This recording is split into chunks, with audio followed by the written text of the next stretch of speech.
Bonjour à tous, Monsieur Hamza, votre professeur de chimie. Bienvenue à cette vidéo capsule examen sur la concentration molaire et massique et la quantité de matière. Donc aujourd'hui, on va commencer par une série de 9 exercices sur la concentration, la quantité de matière, la densité et la masse volumique. Avant de commencer, souriez parce que tout ça va bien se passer.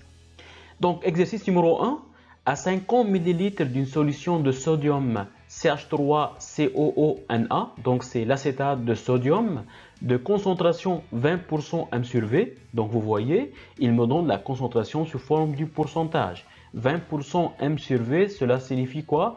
Cela signifie qu'on a 20 grammes dans 100 ml de la solution. Et donc qu'est-ce qu'il a fait? Il a ajouté 200 ml à cette solution. Et donc, il nous demande parmi les proportions suivantes concernant la solution du lié, laquelle et laquelle elles sont exactes. Donc, regardez, je veux transformer un petit peu l'énoncé en un petit schéma. Donc, on a une solution d'acétate de sodium initial. On a ajouté sur cette solution 200 ml. Donc, la solution concentrée, on a un volume qui est égal à 50 ml et une concentration massique, si vous voulez, 20% m sur V. Et donc sur cette solution-là, on a ajouté 200 ml pour obtenir une solution diluée. Bien sûr, de volume de 150 ml. Donc maintenant la question, item A, la concentration de la solution diluée est de 4% m sur V. Donc on cherche à déterminer la concentration en forme du pourcentage de la solution diluée. Qu'est-ce qu'on va faire? Regardez tout simplement. On sait très bien que pendant la dilution, le nombre de moles est conservé. Donc on a le droit de dire que la concentration mère fois volume mère, elle est égale à la concentration phi fois volume phi. Et donc la concentration phi est égale à quoi? Donc elle est égale à la concentration mère fois volume mère divisé la volume phi. Donc maintenant on va remplacer chaque terme par sa valeur. Donc la concentration mère, elle est égale à 20% m sur V, fois le volume mère qui est égal à 50 ml, divisé le volume phi qui est égal à 250 ml. Donc ici, regardez, je n'ai pas fait la conversion en litres. Pourquoi? Parce que ici, j'ai le volume phi et ici, j'ai le volume mère. Donc j'ai laissé volume mère en millilitres et volume phi en millilitres. Donc après, on peut le simplifier. Et donc, on obtient 4% m sur V. Et donc, l'item A est vrai. Maintenant, la question, la concentration de la solution diluée est de 4 grammes litre moins 1. Donc maintenant, la concentration massique en grammes litre moins 1.